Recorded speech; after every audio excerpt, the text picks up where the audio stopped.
दर्शकबिन नमस्कार, म तिलक बहादुर ओली। मेरो मिनी ब्लग च्यानलमा हजुरलाई धेरै धेरै स्वागत छ। र आज मैले तपाईँहरूलाई यो आज मिठाई बनेको छ र यो मैले तपाईँलाई देखाइराखेको छु। र त्यति मात्रै नभएर यहाँ विभिन्न खालका बन्ने गर्दछन् मिठाईका परिकारहरू र मैले कर्मश तपाईँहरूलाई देखाउने प्रयास गरेको छु। र मैले तपाईँहरूलाई मनोरञ्जनका लागि देखाउने गर्दछु।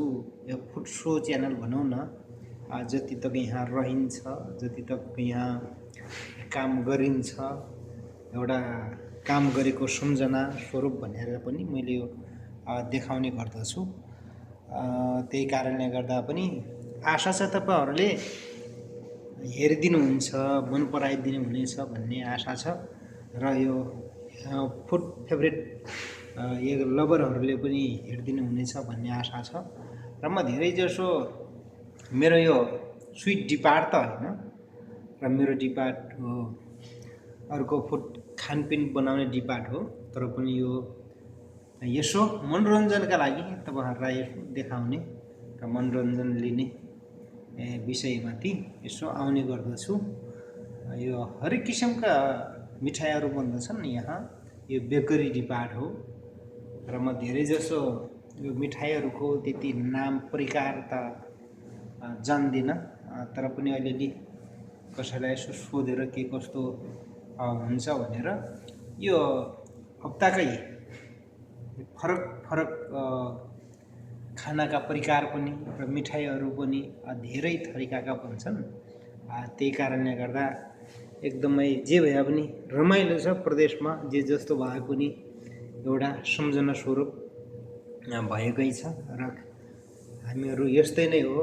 किनकि हामी अब धेरै आफूले यस्तै हो, दुःख सङ्घर्ष जतासुकै नै गर्न नै पर्छ। तर पनि अब दुःख सङ्घर्षलाई पनि थाती राखेर पनि एउटा जीवनको मान्छेको यात्रा भनेको सुख दुःख उकाली ओह्राली, कहिले त घाम कहिले पानी, त्यही नै हो। किनकि भनिन्छ नि, मान्छेमा एउटा पिर नहुने मान्छे हुँदैन, शिर नहुने खोला हुँदैन भन्ने गरिन्छ नि। हेरौँ न, अब हामी पानीकै उदाहरण लिउँ।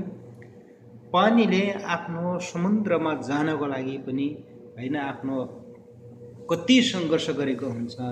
विभिन्न खोला नाला नदी हुँदै वो समुद्रमा गएपछि बल्ल उसको सङ्घर्ष सकिन्छ। र त्यस्तै पनि हामीले विभिन्न काम गर्दा उकाली ओह्राली पन्ज्याङ चौतारी मान्छेमाथि विभिन्न मोड आउँछन्, घुम्तीहरू आउँछन्, विभिन्न समस्याहरू आउँछन्। त्यसलाई समाधान गर्ने हाम्रो दायित्व हो। किनकि सबैभन्दा मान्छेभन्दा ठुलो केही छैन के, सबै काम मान्छेले नै गरेको हो। किनकि यसको समस्याको समाधान गर्ने अरू चिज छन् त अब सबै वैज्ञानिक चिज हुन्, तर सबै आविष्कार गर्ने चिज गर्ने मान्छे नै हो। त्यही कारणले गर्दा मलाई लाग्छ कि यो जिन्दगी सुखको दुःखको यात्रा हो। योभन्दा पहिले पनि म साउदीमै थिएँ कि, साउदीमै थिएँ। एउटा होटेल थियो, सोया हाउस भन्ने होटेल थियो। त्यहाँ पनि अब त्यस्तै वेटरको खानेपिने पुर्याउने काम गर्थेँ। र यहाँ पनि वेटरै हो हुन त। अब यहाँ हरेक चिज गर्नुपर्छ, तर उहाँ भने अब त्यस्तो हरेक खालको चिज गर्नु पर्दैन थियो। अब त्यही खानापिना पुर्याउने बाहेक त्यहाँ होइन। अब त्यहाँको र यहाँको अलिकति सिस्टम फरक छ। त्यहाँ कस्तो थियो भन्दाखेरि कस्टमरहरू आउने अनि उनले अर्डर गर्ने। त्यो अर्डर पछि एउटा पर्ची एउटा तिनले हातमा लिन्थे अनि आफूले त्यो कति छ कति नम्बर, त्यही यता अरबीमा खतुरा भन्छन्, अब त्यही खतुरा हेरेर दिने गर्थे। यहाँ भनेपछि अहिले फरक छ।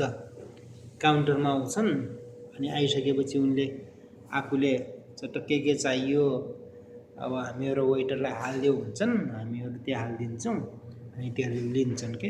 यहाँको र त्यहाँको अलिक फरक छ।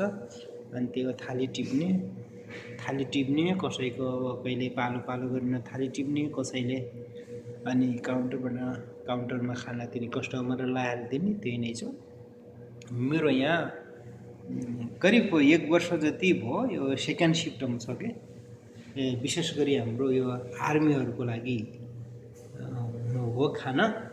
अनि यो तपाईँहरूले यो मक्का मदिना भन्ने एकदम भाइरल के एकदमै मुस्लिमहरूको मक्का मदिना भनेपछि हाम्रो नेपालको पशुपतिनाथ जस्तै इन्डियाको केदारनाथ भए जस्तै अनि हो त्यहीको त्यहाँको विद्युत लाइन क्या। अनि यो पावर हाउस र बिजुली उत्पादन गर्ने ठाउँ हो। र त्यति नभएर यहाँ आर्मीहरू छन्। त्यो आर्मीहरूलाई है खास गरी यहाँ दिनको 3 टाइम खानापिना पुर्याउन जानुपर्छ। अनि मेरो बिहान पनि खाना पुर्याउने, खाना पुर्याए 12 बजे यहाँबाट खाना लोड हुन्थ्यो। त्यही कारणले गर्दा फेरि जाने 12 बजे 1:30 बजेतिर खानापिना पुर्याएर सकाएर फेरि आएर यो 75 जना कता तिनी आर्मीहरूको लागि हो। अनि त्यो कति 12 ठाउँ पुर्याउनु पर्छ क्या।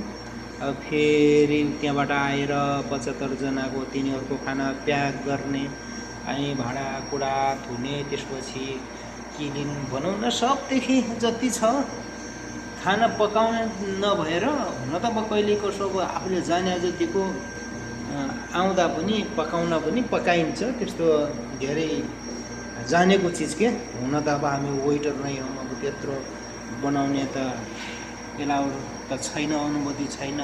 र त्यो नभए भने के गर्नु त, कहिले समस्या पर्छ, ढिलो हुन्छ। र किनकि आफूले कुनै काम पनि जानेको भएपछि राम्रो हुन्छ क्या, सजिलो हुन्छ।